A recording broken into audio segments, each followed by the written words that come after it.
Bien, entonces estamos viendo la misión del Mesías, ya vamos a ver la última parte, y estamos analizando la posición de Juan el Bautista en relación con Jesús. La pregunta es entonces, ¿cumplió su misión Juan Bautista?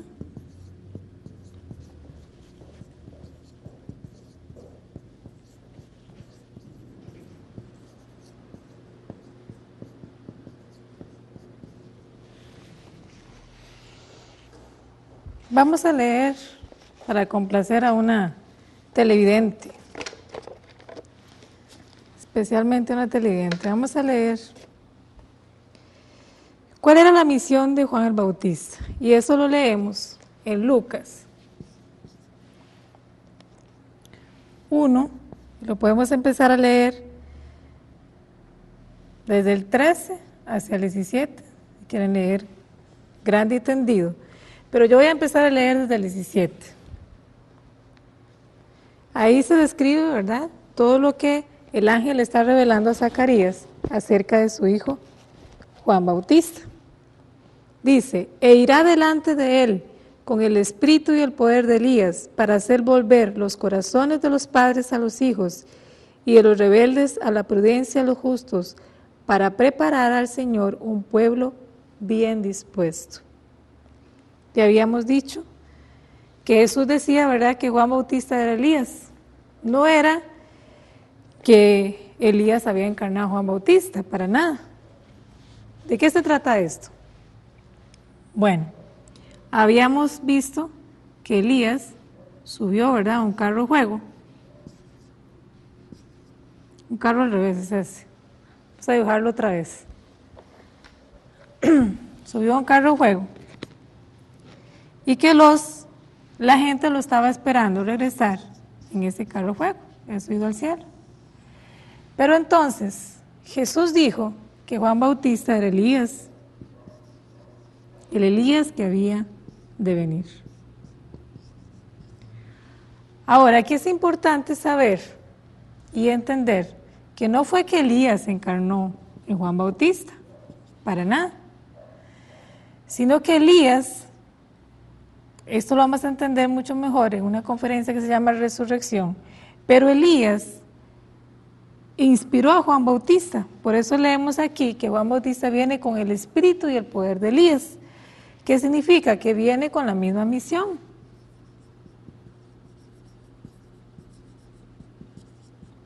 Con la misma misión. Nosotros habíamos visto, eso se puede entender a la luz de la primera conferencia, del principio divino. Aquí tenemos dos seres, ¿verdad? Tenemos a Elías, pero Elías ya se fue, es un espíritu, vive en el mundo espiritual. Y tenemos a Juan Bautista, que tiene cuerpo, está aquí en la tierra. Entonces lo que había entre ellos era una misma misión, es decir, había una relación entre ellos dos.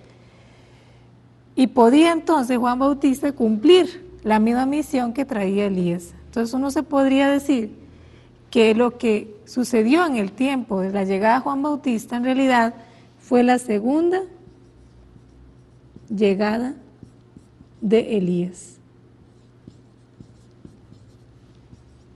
Es decir, dos personas diferentes que vivieron en épocas diferentes, pero que tenían la misma misión.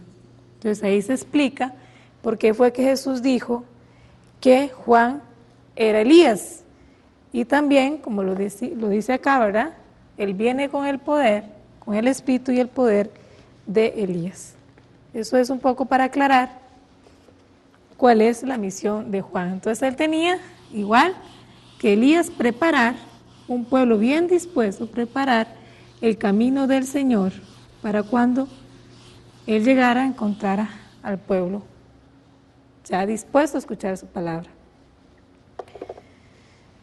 Pero bueno, ya analizamos que en ese sentido Juan el Bautista declaró que él no era Elías, poniéndose en contra de la declaración que Jesús había hecho. Bien. Vamos a leer muchos versículos bíblicos que hablan sobre Juan Bautista. En Mateos 3:11,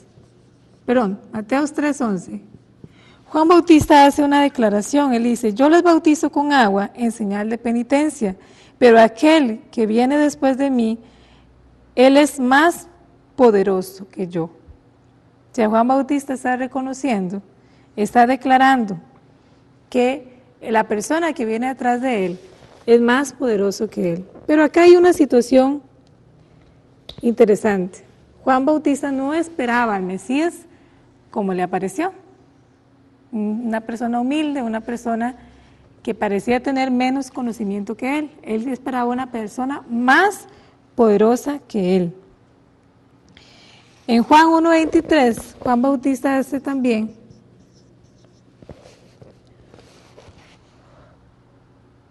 otra declaración. Él respondió: yo soy la voz de que clama en el desierto, enderezad el camino del Señor, como dice el profeta Isaías. Y Juan 3:28, él les dice: ustedes son mis testigos que yo dije, yo no soy Cristo, pero fui enviado delante de él. Entonces Juan Bautista tenía conciencia de su misión, de que él había sido enviado delante de Cristo. O sea, él sabía. Él había recibido también la revelación. Y en Juan 1:33,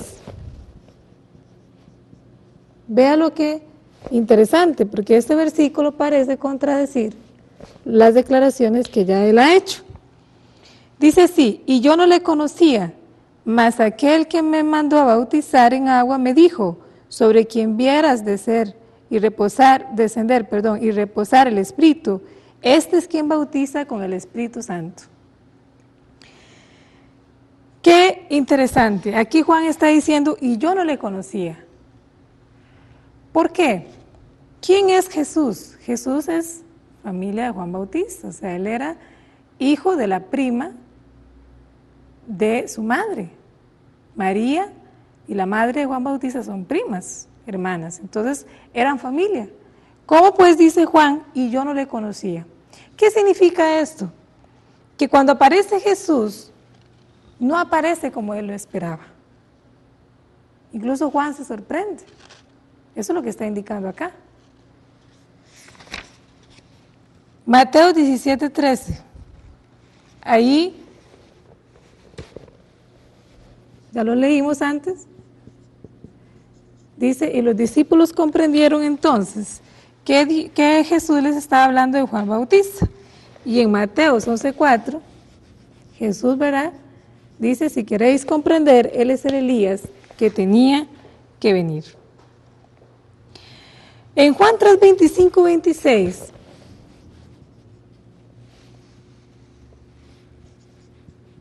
aparece una discusión entre los discípulos de Juan y los discípulos de Jesús.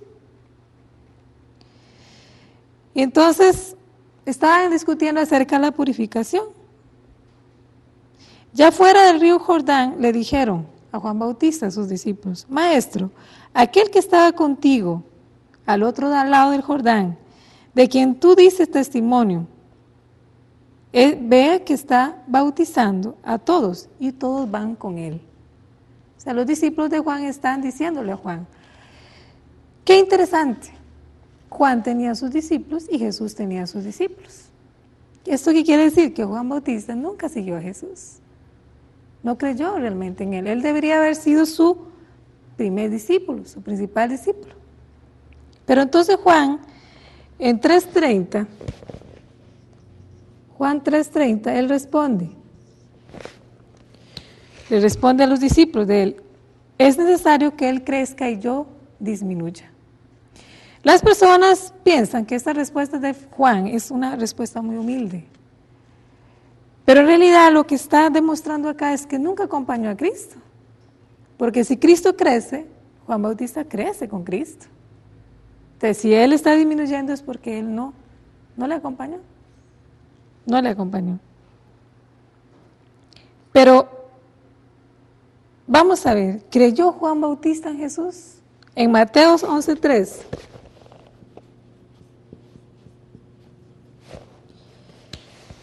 Y voy a leer esto seguido para que se comprenda mejor.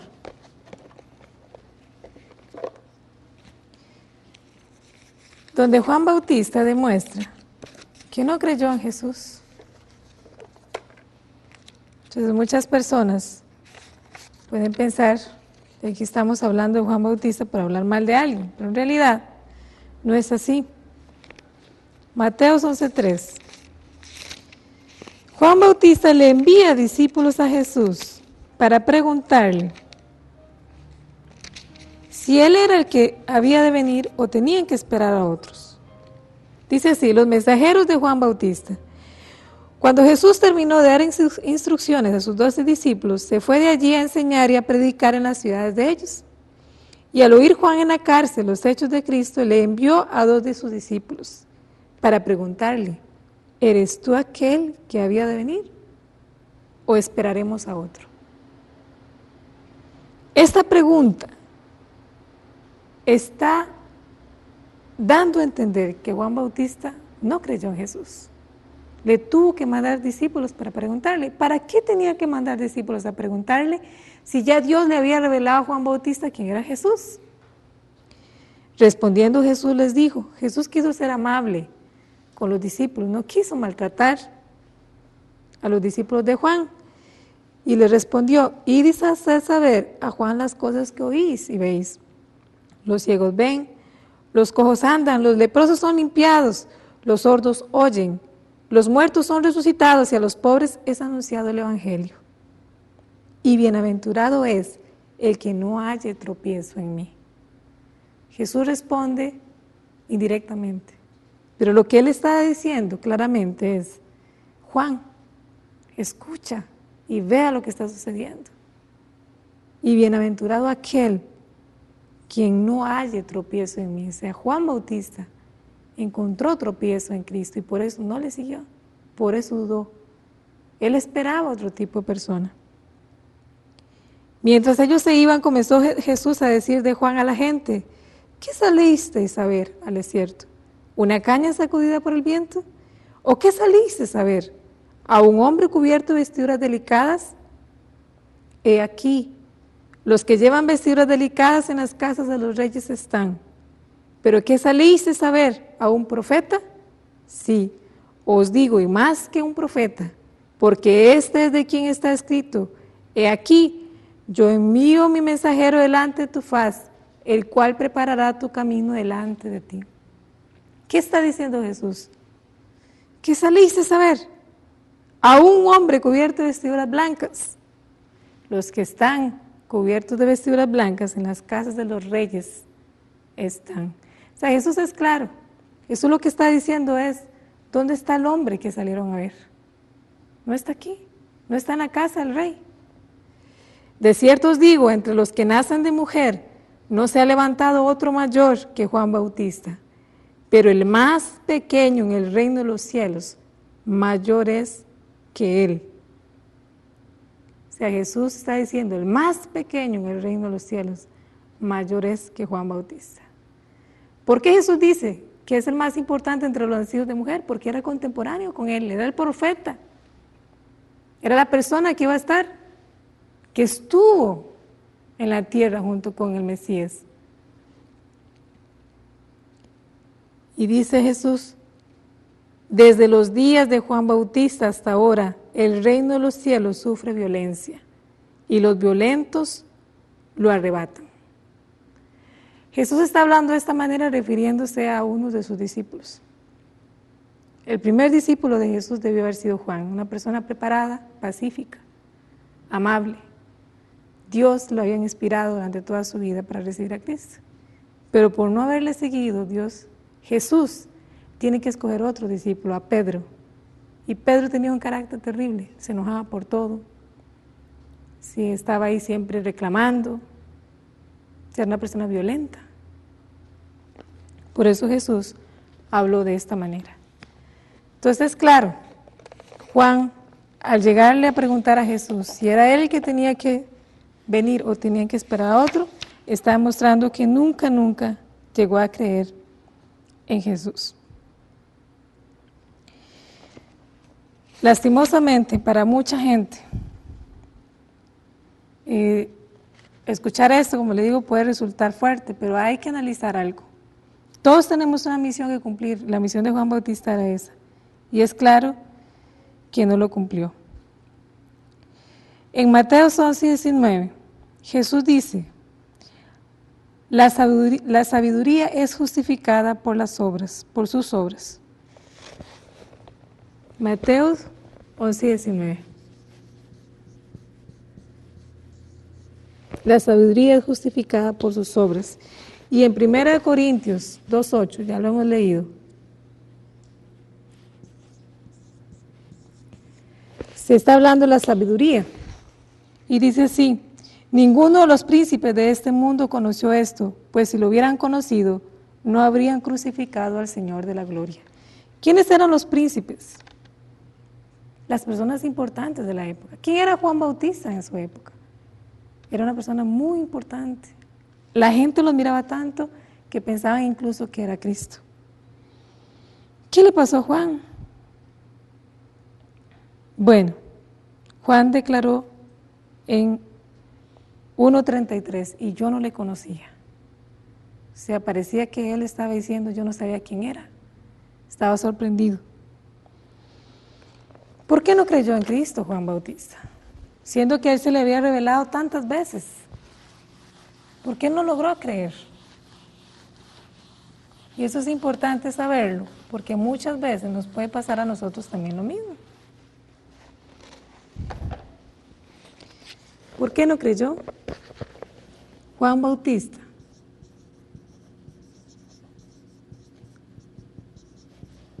¿Por qué no creyó en Cristo? No logró creer.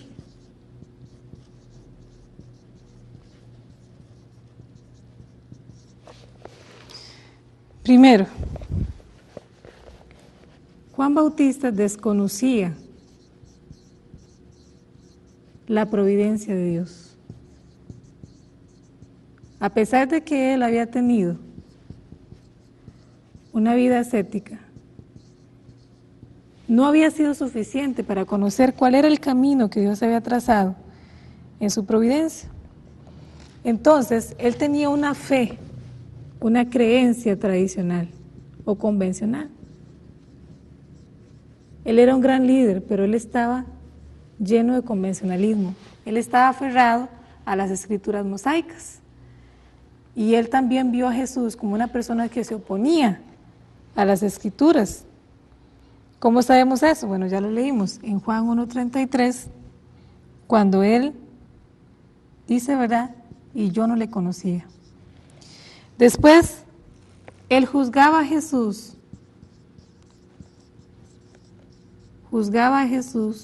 con patrones humanos. O sea, él no pudo ver a Jesús como Dios lo ve. Lo ve como cualquier otro ser humano lo está viendo. Así lo vio. También él tenía una idea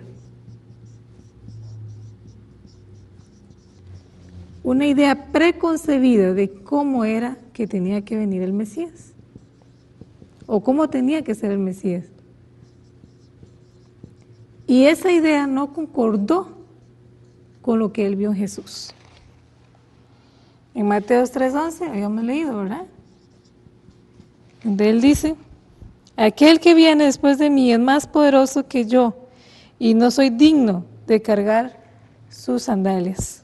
O sea, él parecía esperar a alguien extravagantemente grande, alguien que superara cualquier característica humana, más que las de él. Pero de repente aparece Jesús siendo una persona que parecía común y corriente. Él no pudo entender las palabras de Cristo.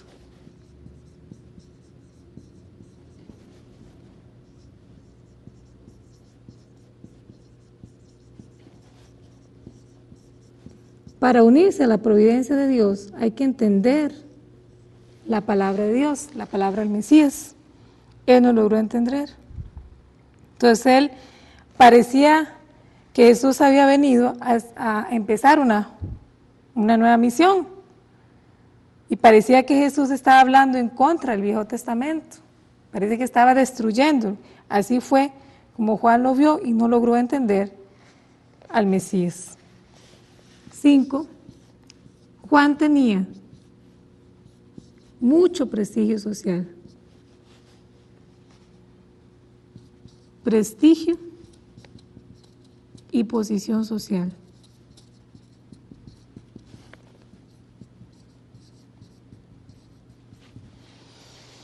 El hecho de que Juan Bautista no pudiera aceptar a Jesús también tenía que ver con esto.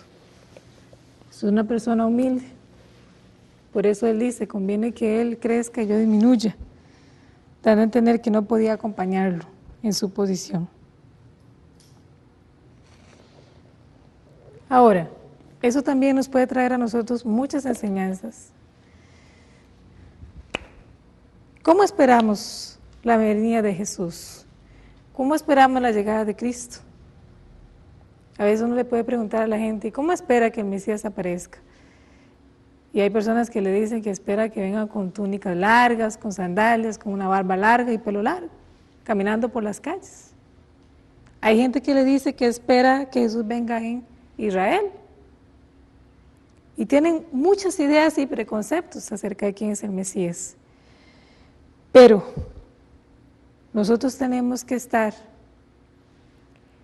muy conscientes de que el Mesías puede aparecer de una manera completamente diferente a lo que nosotros esperamos. Y si aparece así, no le vamos a identificar precisamente por eso. ¿Cuál es la manera en que nosotros podemos identificar quién es el Mesías? Es teniendo una disposición de corazón real, es tener un deseo real. Si estamos buscando prestigio social, si estamos buscando solo conocimiento bíblico, o si estamos buscando solamente demostrar que yo tengo la verdad y quién tiene la razón, como hace mucha gente, nunca vamos a saber quién es el Mesías. Aquí terminamos con la conferencia La misión del Mesías. Vamos a ver entonces otra conferencia más del principio divino. Si ustedes perciben, lo que es el principio divino es algo muy profundo. Cada vez que uno lo escucha, puede haberlo escuchado 2, 3 veces, se aprenden cosas nuevas. Vamos a ver una conferencia que se llama La consumación de la historia humana.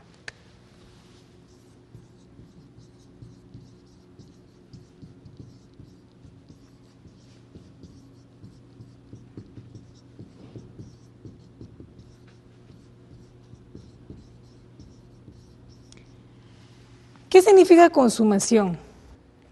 Bien, entonces estamos viendo la consumación de la historia humana. Para entender cómo va a ser el fin de la historia, tenemos que aclarar de qué tipo de historia estamos hablando. Para entender esto, lo primero que tenemos que saber es cuál fue el propósito por el cual Dios creó. El propósito original de la creación. Eso ya lo hemos visto, pero para aclararlo un poquito más acá. Entonces Dios creó para tener un mundo centralizado en Él. Habíamos dicho entonces, un Adán, una Eva, o sea, una familia que pudiera heredar su corazón a sus hijos. Y que estos hijos pudieran multiplicarse y crear familias, sociedades, naciones y un mundo centralizado en Dios, es decir, el reino de los cielos. ¿En dónde? Una vez hecho en la tierra, la gente fallecía e iba a vivir en el mundo espiritual también en el reino de los cielos. O sea, establecido acá y establecido en el mundo espiritual. Es el propósito original de la creación. ¿Cómo serían estos hijos? ¿Cómo sería esta humanidad? Sería una humanidad perfecta. El ser humano tendría un valor humano elevado. Serían personas, hijos e hijas de Dios, como decía Jesús en Mateo 5:48, pues sed perfectos, como vuestro Padre que está en el cielo lo es. Ese es el propósito original por el cual Dios creó el mundo. Sin embargo, tenemos que entender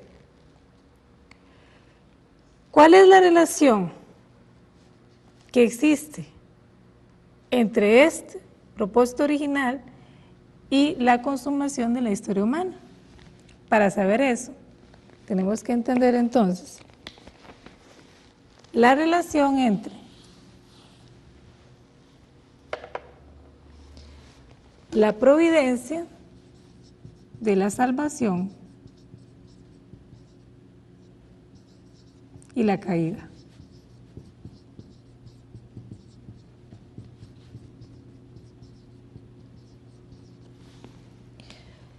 Sabemos entonces que este plan original no se cumplió y que el ser humano en realidad cayó.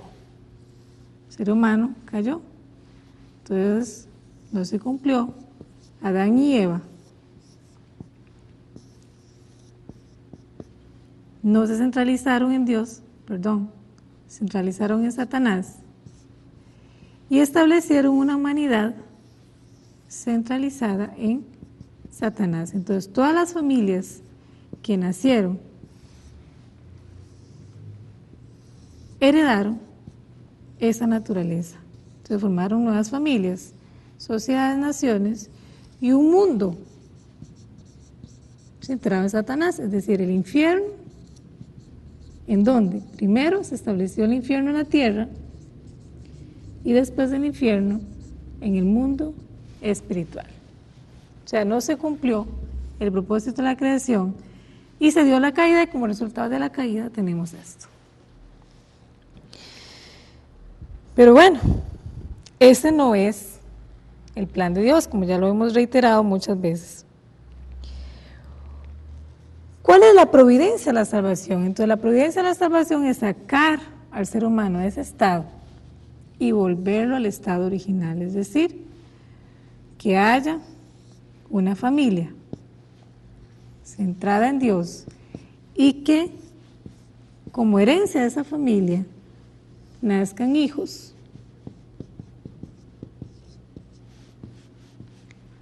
centrados en Dios y empiecen entonces a surgir nuevas familias, nuevas sociedades, nuevas naciones y un mundo centrado en Dios, es decir, el reino de los cielos, del cual habló tantas veces Jesús. ¿En dónde? En la tierra y una vez creado acá, en el mundo espiritual. La consumación de la historia humana, o sea, el fin de esta historia, en realidad es el fin de la historia del mundo caído. O sea, no es como mucha gente piensa, que es que la tierra va a ser destruida y van a haber muchos fenómenos y van a haber muchas catástrofes y entonces la gente va a morirse, a destruirse todo aquí en la tierra. No. La consumación de la historia o la terminación, eso significa fin de la historia. En realidad está hablando el fin de la historia del mundo caído, o sea, de este mundo que es regido por Satanás. Nosotros habíamos leído en Juan 12:31, que dice, ahora será lanzado fuera el príncipe de este mundo. En 2 Corintios 4:4, habíamos leído, el Dios de este mundo, quien cegó es la inteligencia de los incrédulos. Y en Juan 8:44, ya habíamos leído, que Jesús dice que el padre de este mundo, o sea, vuestro padre es el diablo. ¿Qué quiere decir esto entonces?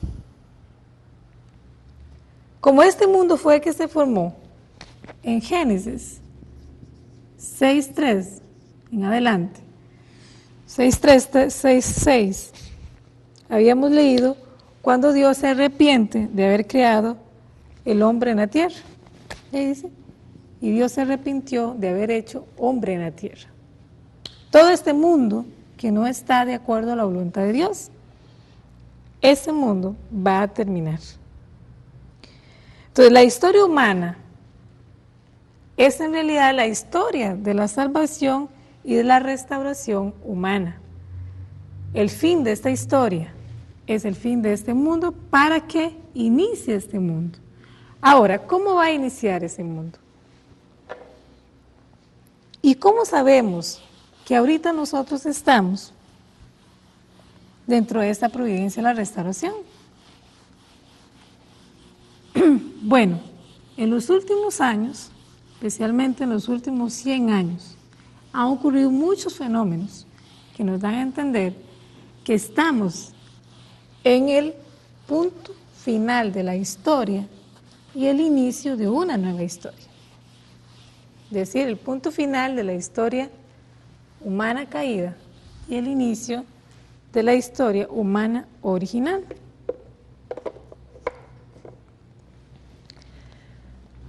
Entonces, el propósito de Dios fue crear un ser humano completamente unido con Él.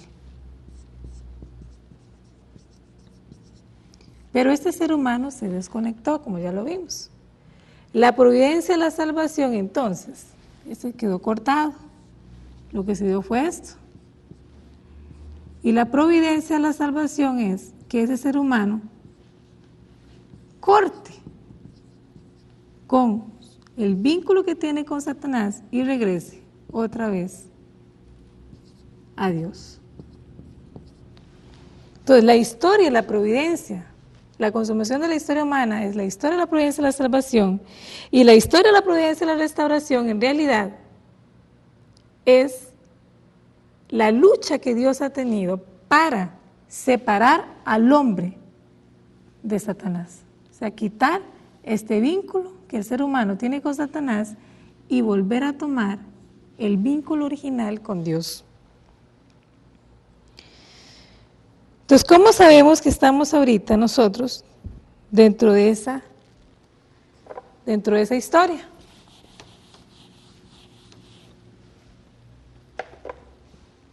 Entonces, la providencia de la salvación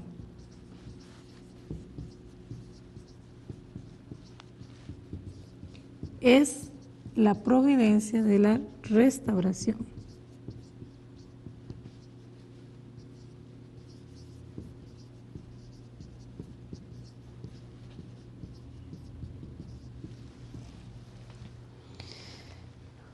Veamos, primer punto, veamos la dirección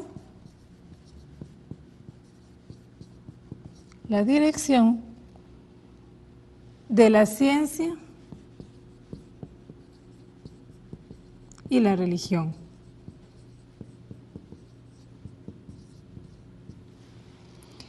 ¿Qué es lo que ha pasado con la dirección que ha tenido la ciencia y la religión? Nosotros sabemos que el ser humano, cuando cayó espiritualmente. Se cayó en una ignorancia espiritual y cayó también en una ignorancia física, una ignorancia interna y una ignorancia externa. La religión se creó precisamente para poder acabar con la ignorancia interna. O sea, el ser humano empezó a preguntarse una vez más, sobre el mundo espiritual, que tenía que existir algo más allá que simplemente lo que había, y entonces se creó la religión. Y la ignorancia externa, se ha creado la ciencia. ¿Para qué? Para poder completar el saber o el conocimiento a nivel externo. Pero ¿qué ha pasado en los últimos años? En los últimos años nosotros vemos que la ciencia y la religión se han estado acercando en términos de conocimiento. Es decir, que ya la religión no solo toma como base el conocimiento invisible, o sea, el conocimiento que no se ve, sino que empieza a aceptar conocimiento científico para dar una explicación más certera acerca del mundo espiritual, el mundo religioso. Y la ciencia también le ha tocado hacer lo mismo. ¿Por qué? Porque ha habido tanto avance científico que lo que ha hecho es un acercamiento a las explicaciones invisibles sobre el mundo invisible. Es decir, incluso actualmente ya hay tantos avances que se habla del descubrimiento de las partículas divinas. Imagínense ustedes. Entonces, eso es lo que ha sucedido en los últimos tiempos. Segundo punto. Proveniente del desarrollo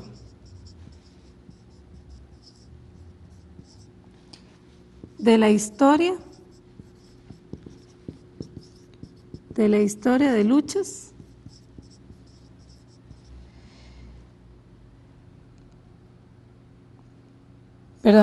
proveniente de la historia de las esferas culturales.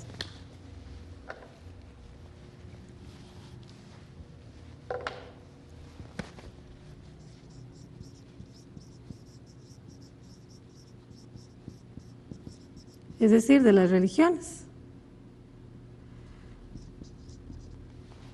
Antiguamente se podían reconocer muchas divisiones religiosas que todavía existen, pero que en este momento han sido unas absorbidas por otras. Entonces nosotros podemos hablar de grandes esferas culturales en este momento. Ya no hay tanta división, ya no se puede decir solamente el cristianismo o solamente el budismo, sino que más bien se habla de una cultura occidental, de una cultura oriental, de la cultura judeocristiana. O sea, grandes esferas culturales que se han ido formando de otras pequeñas religiones y que han ido siendo absorbidas por una más grande o una que la representa. Eso se ha dado en los últimos años. Y también podemos ver esto en otros aspectos. En la historia de luchas y caídas de las naciones.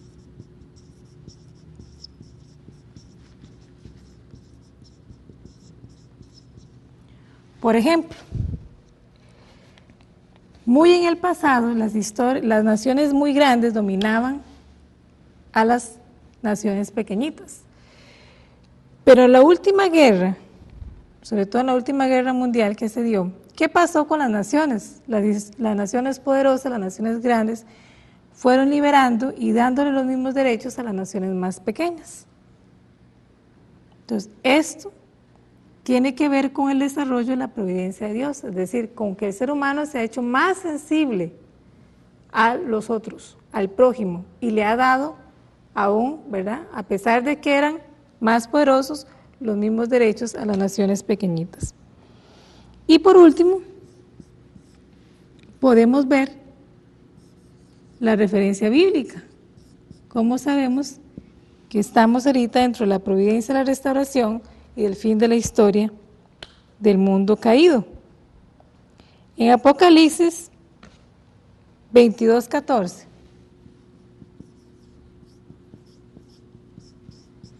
Podemos leer también en Génesis 2:9.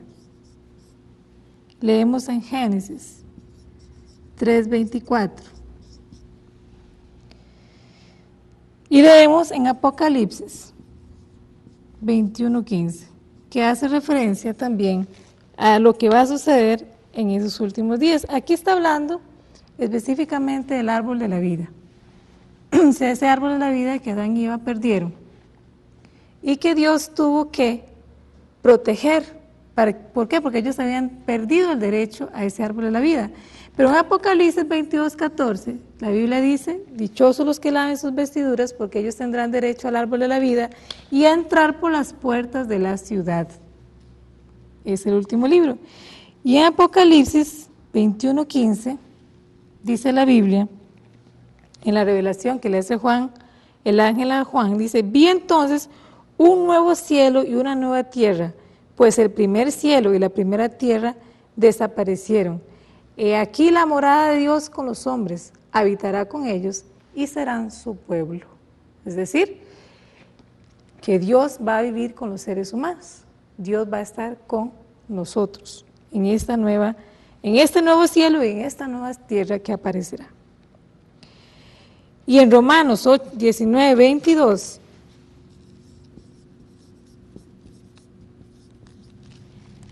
ahí habla: pues la creación aguarda ansiosamente la manifestación de los hijos de Dios. Quiere decir que los hijos de Dios van a aparecer, se van a manifestar.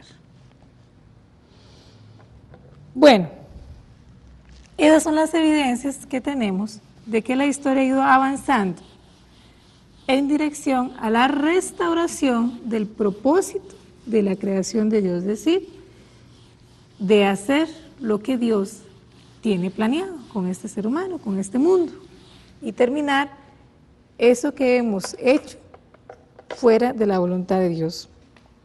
Pero ¿qué significan los últimos días? ¿Cuál es el significado de esta época llamada los últimos días?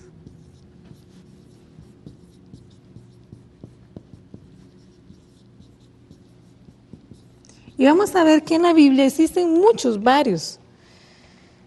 varios últimos días.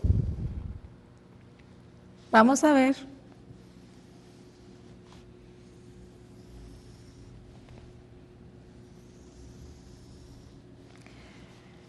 que en la época cuando Dios llama a Noé, Él habla de los últimos días. Eso lo leemos en Génesis 6:13. Dice así: decidí poner fin a toda criatura, pues ellos llenaron la tierra de iniquidad. Yo voy a exterminarlos juntamente con la tierra. O sea, Dios está diciendo que va a acabar a los seres humanos con la tierra, ¿verdad? Porque han llenado la tierra ¿de qué? De iniquidad. Pero bueno, en tiempos de Jesús, nosotros leemos que en Malaquías se pronosticaba también, Malaquías 4:1, el fin del tiempo. Dice: porque aquí que viene el día ardiente como una fogata, cuando todos serán como paja. O sea, Dios está pronosticando ahí, ¿verdad? Que va a venir el día grande del Señor, dice. Y todos arderán como paja. Y después en Juan 5:22, el Padre no juzga a nadie, pero entregó todo el juicio a su Hijo. O sea, ¿quién era el que iba a llevar a cabo ese juicio? Su Hijo, Jesús. Y en Apocalipsis 19:15, que es donde se pronostica qué es lo que va a pasar en el final de los tiempos, que nosotros sabemos que es cuando el Señor regrese, en el tiempo del Señor de la segunda llegada, habla de lo que va a suceder.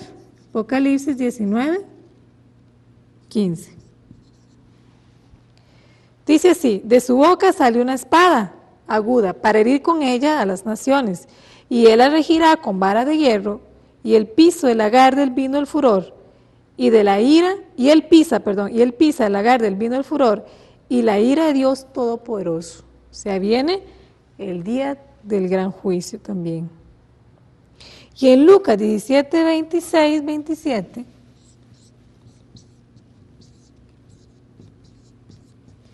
dice así: como ocurrió en los días de Noé. Aquí le están preguntando a Jesús cómo será su regreso. ¿Cómo será la época en que regresa? Dice, como ocurrió en los días de Noé, así también será en los días del Hijo del Hombre. Entonces, ¿qué quería decir ahí? Ahí continúa leyendo y dice, comían, bebían, se casaban y se daban en casamiento hasta el día que entró Noé en el arca y vino el diluvio y los destruyó a todos. O sea, Jesús está pronosticando, ¿verdad?, una gran destrucción también para los días del retorno de Cristo. Entonces, hay varios últimos días. En Isaías 46:11 se lee cuál es ese propósito que Dios tiene. Dice, lo he pensado, lo ejecutaré, lo que he hablado, así lo haré. Entonces, otra vez, ¿verdad?, Dios está hablando de que su plan se tiene que cumplir. Y después sabemos que el ser humano realmente tiene que hacerlo. ¿Por qué? Bueno, en Mateo 5:48, que ya lo hemos leído, dice, pues sed perfectos, como vuestro Padre que está en el cielo es perfecto. O sea, el hombre, el ser humano, tiene que regresar y ser el Hijo de Dios. Y en Mateo 6:10, Jesús en su oración dice, venga a nosotros tu reino, hágase su voluntad, así como en el cielo, también en la tierra. En Mateo 4:17, Jesús está hablando, el reino de los cielos se ha acercado. Y en Hechos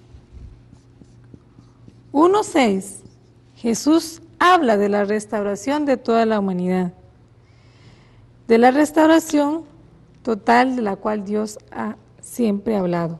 En Mateo 17:11,